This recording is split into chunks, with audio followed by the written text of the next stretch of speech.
Alaikum, welcome to KY New America's Media. Today is episode 10 with my brother Kevin. So make sure you subscribe, like, share, and also you follow us on our Facebook page as well. But today's episode is going to be very interesting. Someone new, someone amazing in the community, someone that I really admire is with us. Make sure you sit down with your popcorn and listen to this podcast. Kevin, welcome, my brother. Introduce yourself. All right. Thank you, Farhan. My name is Kevin Wigginton. I'm the Senior Director of the New American Welcome Center with the YMCA. And it's great to be here this morning. I appreciate you inviting me. Thank you. Thank you, my brother. One thing I was telling yesterday, Mackenzie, is when I came to the U.S., the only place that welcomed me and I felt very welcomed and I was going every day was the YMCA. So I admire YMCA. I respect YMCA. Is where I grew up, where I get my confidence, where I built my my body, where I built mental health. All those things comes because it was a place for everybody. It is, yes. I saw seniors, young, every adults. Plus you see people from all different countries. That's one of the places you can meet. There's no else you can meet the whole world and happy and working up together and being in a community. So that's why I really, enjoy what you're doing. So I wanted to invite you and people in our show to learn about you and get connection. Yes, most definitely. Yeah. So tell us, Kevin, you from Louisville. Tell us, who is Kevin? All right. Yeah, Kevin is, like you said, I'm from Louisville, Kentucky, born and raised. Went to Highland Middle School, Wilkerson, and Jesse R. Carter. Carter prior to busing, because when I was in school, we had segregated schools when I first started. But then when we integrated the schools, I went to Wilkerson Elementary, Highland, Louisville Male High School. Went out of Kentucky for college. I went to junior college in Mississippi, and then finished college in West Virginia at West Virginia State, which is a small HBCU about 4 hours from here. Okay. Played college football. So, wow. So it was a great experience being able to get away, meet new people from different parts of the world, not just from the United States, from different parts of the world. Wow. Had one guy who played with me who was Congolese, who was our kicker. And he also played soccer. He was on the track team in college. So he did it all, man. But so being able to get away from Louisville and then coming back, with my education, and first job I had was with the YMCA. Wow. And working as a youth outreach director. I worked with the Y for 8 years in my first stint with the Y. Started as an outreach director here in Louisville at the Chestnut Street Y where I'm at now. Then moved to Milwaukee, ran the YMCA that was youth focused. My first experience really working with folks from different cultures and backgrounds. Yes. Because the community I worked in was predominantly African American, but was also Puerto Rican. Okay, mixed. So it was a really good experience. Learned some new things. And then I came back to Kentucky and opened the Y in Lexington. And then, I worked for the Y for 8 years, then had worked in various nonprofits. Wow. But the Y is a great place, man. I love it. Okay. I love what we do, and it's given me some real good experiences. Wow, that's great. And so you've been there for probably how many years, you say? So I've been in nonprofit work for 30 years. For 30 years. For 30 years. I've been with the Y, doing nonprofit work with the Y for about 13 years. Wow, that's great. So 13. Nonprofit, is more like giving back to the community. Is anybody who is in nonprofit, I believe in, is someone who loves to give it back to the community. That's right. I've been nonprofit for the last 12 years, and I think I'll do this the rest of my life. This is where I'm going to be. This is my passion. This is, where my calling is. And I think it's the same as you. I really like, how you enjoying this. Plus, I saw you doing it also. You also ref football. Yeah, I ref football. I got my KFOA, Kentucky Football Officials Association, checking on that. He's a main guy, yeah. I saw you. I follow you on Facebook, and I saw, refing. I'm like, he's passionate about what he's doing. Yeah. So you always want to be in action with folks, young kids. So tell me about your main, why you love helping kids. That's one thing. Yeah. One of the main reasons I love helping kids is helping them get exposed to new things, new ideas, new thoughts, new people, new cultures. Right. that's been my main push, my main focus.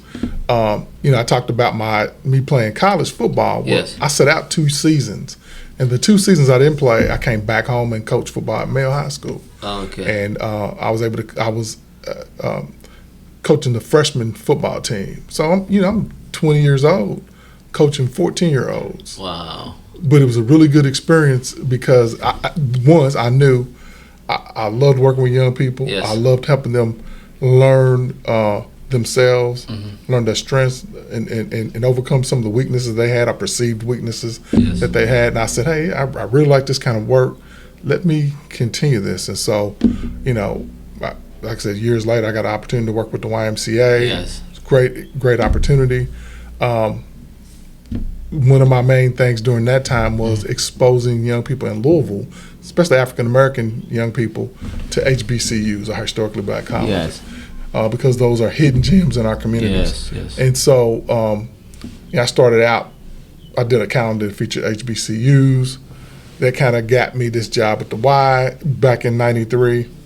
And the rest is history, man. But again, having that effect on young people, exposing them to Yes. new ideas, new thoughts, is what I love to do. What I love to do, yeah. Because that's how you make change, That's how you make change. They say the younger generation is our future leaders, so someone has to do this. The reason why is when I was even in college, I was coaching soccer teams, and that's where I seen the need is, and that's why I said, when I started coaching, I see impacting kids, and I'm like, if I stop doing this, then I don't see anybody else doing it, so I gotta keep doing it, and more and more and more until you become a non-profit organization, until you do bigger impact. That's right. But it's just a process, you say.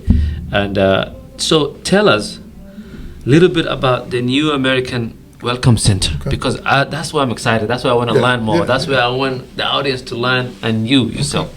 Well, the New American Welcome Center, in a nutshell, is the YMCA's effort to connect new Americans to YMCA programs and services. Okay. The Y is a long-standing entity in the community. Yes. Do a lot of great work. Yes. But a lot of times, especially with new Americans, getting them connected to our services has been a challenge. Okay. For various number of reasons, whether it's maybe a communication barrier or a perception that, hey, maybe I shouldn't go to the Y, I can't come to the Y, or maybe I can't afford the Y. Yeah. The New American Welcome Center is here to break down those that barriers. Wow. Yeah. To be a welcoming place. To be a welcoming place, and to help not only folks feel welcomed, I know that they're welcome, but also help our staff understand that some of the things that we need to be aware of when folks come into our facilities. Wow.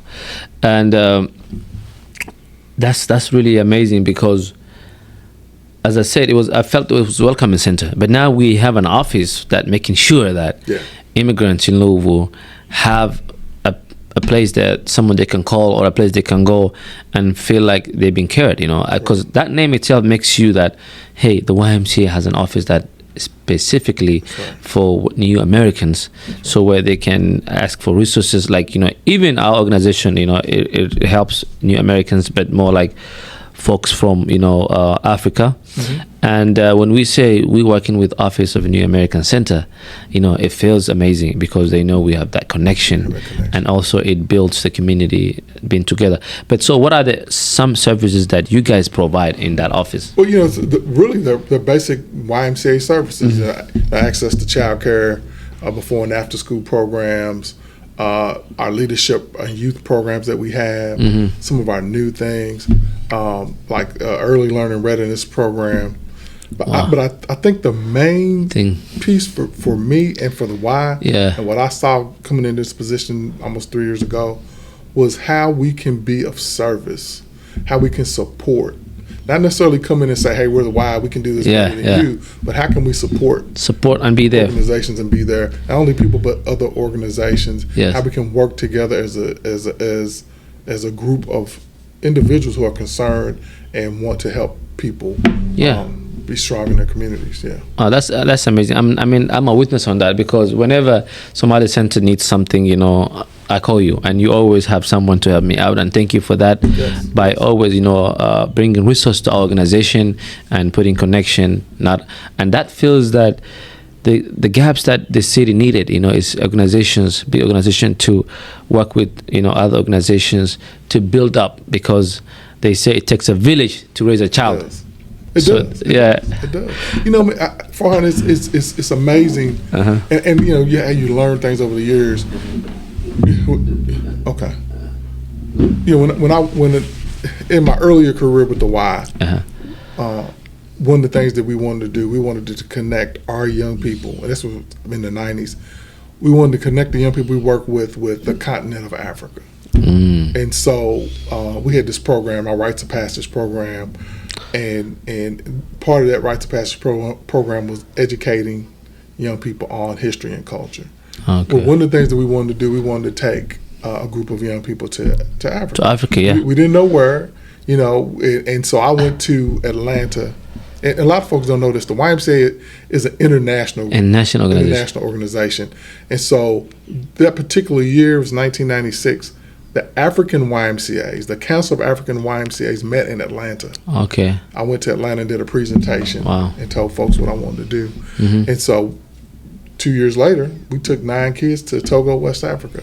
Wow. And what an amazing experience it was, because the work that YMCAs in other countries do is different than the work we do here. Yeah, it's more. It is community based. It is more supporting communities working together, not coming in and saying, "Hey, we can do this better than you." It's coming in to support. Yes.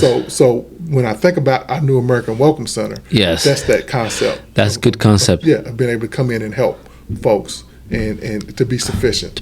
Yeah, I mean, one thing, Kevin, people don't know that I know about it, maybe the people who are watching, is even the YMCA have a subsidized membership. Yeah. If you have a big family, instead of paying for everybody, the YMCA will say, "Oh, this is a family." They give you a family package. It's affordable membership. You just show your taxes or what shows you needed this help, and they give you a discount price, where nowhere else does that. No other places I've seen it. Membership like Planet Fitness or Crunch. No, those places, they're on business, but the YMCA, they're for community. That's what I feel like. That's right. And we need to also take our kids. There's so many things to do there. They're always improving. That's one thing, to be honest. Everywhere I've been, it's like I see improvement every year. Whether it is more equipments, whether it is more outdoor activities, whether it is the gym inside itself to be remodeled, and that shows you they care. Right. That itself, those few things. And Kevin, so Louisville, we were in the conference with the KOR that says Louisville now is one of the 4th largest, immigrant and refugees coming in, immigration. And do you guys have a plan, since the community is growing, Yes. And what are the few plans you thinking? Well, it's a great question. We don't have any formal plans. Yeah. Our Y is going through some growth and change. We have a new CEO. Okay. We had Steve Tarver for 20 plus years, who did an amazing job at the YMCA. But now we have a new gentleman, Gary Cobb, who has tons of YMCA experience. Wow. He's not new to being a CEO.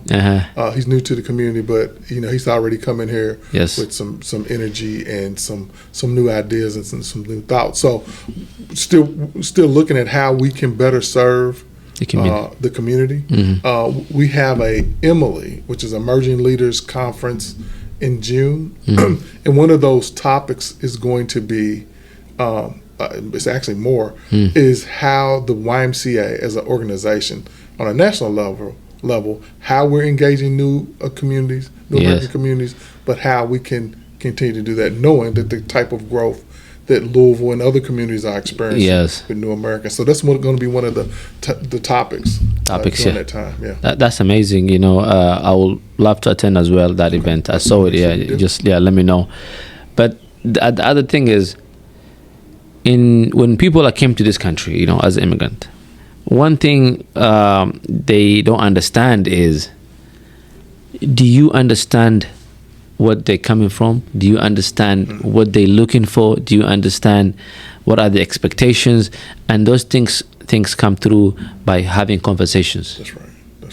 And Somali community, if you want to learn something from Somali community, you're gonna come talk to me basically and ask me the questions, and that's where you take it back to the why. And so the key is people always feel comfortable where they feel is being understood. Exactly. And I think that's where, as a communities, we need to work together, have conversations. And like, let's say, like Somali women, they're Muslim. Sometimes they feel a little bit intimidated working at the same environment with men at the gym, like, working out. So those are the things that we need to start looking at it as a community is how can we make a safe place for this type of population? That's right. Yeah. That's one of the again, that's a great point. I know our Southeast YMCA with Christina Klusner does a really amazing job around that. I know she has a swim time for women who are Muslim, and it's just for them, which is amazing. Yes. Things, approaches like that are something that the Y is doing a better job. I had the opportunity to talk to our association board, and one of the things that I pointed out, as the YMCA, as an organization, one of the things we have to do a better job, and we are doing that, is to understand people when they come. And do we really understand our constituents? Do we really know what it means when you say we're making this a more welcoming environment? Correct. It's not just saying it, but it's also demonstrating it. Hiring folks. Yes. How are we hiring people? Who are we contacting and connecting with when it comes to hiring folks? Are we looking at the other needs that certain communities have? When folks come to our front desk, is our front desk equipped to communicate? Just in case someone has speaks another language. Those are the things that we're looking at and how we can improve. Yeah. Yes, I mean, to be honest, so our program director, CD, he, where I met him, the first is YMCA. He was YMCA front desk guy. He was working at the Southeast YMCA, and it was like 2013, 11 years ago. And I get to know him there because he was Somali. He was at the front desk. I felt welcome there. I was going to that gym, with my brothers, and that's how we get connected. And from that day, he started, after a few years, he started working with our organization for the last 8 years. So, and I always tell him, this is where we met. YMCA brought you, and without YMCA, maybe I could have known you. So you see, those are the things that I have a memory is. YMCA also hires people from other communities, like CD was there for years, and he welcomed me. So, and I told him that, you are good at helping people. You can also work with us part-time. And I saw his leadership grow faster because, so you're right, when the community you serve, you have to look like them. You have to